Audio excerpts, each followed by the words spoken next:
తెలుగు ప్రజలు జరుపుకునే అతిపెద్ద పండుగ మకర సంక్రాంతి. సూర్య భగవానుడు మకరంలోకి ప్రవేశించే సమయాన్ని మకర సంక్రాంతి అంటారు. ఈ పండుగకు ఒక్కరోజు ముందు భోగి పండుగను జరుపుకుంటారు. భోగి నాడు పిల్లలు పెద్దలు తెల్లవారుజామున లేచి ఇళ్ల ముందు భోగి మంటలు వెలిగిస్తారు.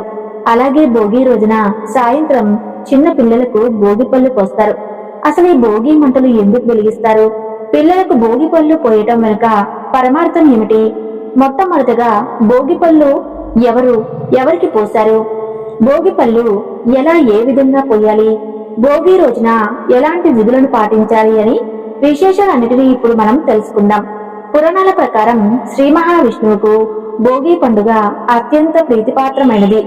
గోదాదేవి ధనుర్మాసం 9 రోజుల పాటు చేసిన వ్రతానికి మెచ్చి స్వయంగా శ్రీమన్నారాయణుడు శ్రీరంగనాథుడై దివి నుంచి భూమికి దిగి వచ్చిన రోజు ఆ జగజ్జనని జగన్నాయకుని చేరి భోగములను అందిన దినము కాబట్టి ఈ రోజున భోగి అంటారు. బుక్ అనే సంస్కృత పదం నుండి భోగి అనే పదం వచ్చింది. భోగి అంటే భోగ భాగ్యాలను అనుభవించే రోజు. దీని అర్థం శ్రీరంగనాథ స్వాములు గోదాదేవి విలీనమయ్యి భోగాన్ని పొందినందుకు సంకేతంగా ఈ భోగి పండుగను మనం జరుపుకుంటాము. దక్షిణాయనానికి వీడ్కోలు పలికి ఉత్తరాయణ పుణ్యకాలానికి స్వాగతం పలికే రోజు భోగి పండుగ. దక్షిణానికి భోగిని చివరి రోజుగా పరిగణిస్తారు. అందుకే దక్షిణాయనంలో తాము ఎదుర్కొన్న కష్టాలు సమస్యలను బాధలను భోగి మంటల రూపంలో అగ్నిదేవుడికి సమర్పించి రాబోయే ఉత్తరాయణంలో సుఖ సంతోషాలను ప్రసాదించమంటూ కోరుతూ వేసే మంటలను భోగి మంటలు అంటారు.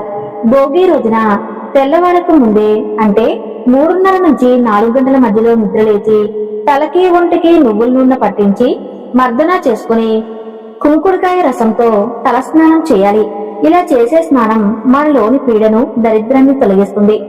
అభ్యంగన స్నానం మంగళ స్నానాలు చేసిన పిదప భగవన్నామ స్మరణతో తగినన్ని కట్టెలు పిడకలతో భోగి మంటలు వేయాలి.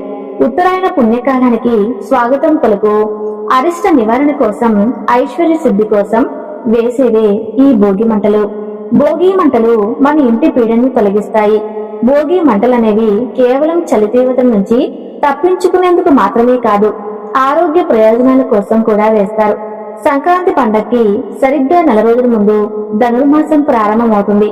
ఈ సమయంలో ఇంటి ముందు పెట్టిన గొబ్బెమ్మలను పిడకలుగా చేస్తారు. వాటిని భోగి మంటల్లో వేస్తారు. నీటిని కాల్చడం వల్ల గాలి శుద్ధి అవుతుంది, సూక్ష్మక్రిములు నశిస్తాయి. అన్నశ్వాస కోశకు సంబంధించిన అనేక రోగాల నుంచి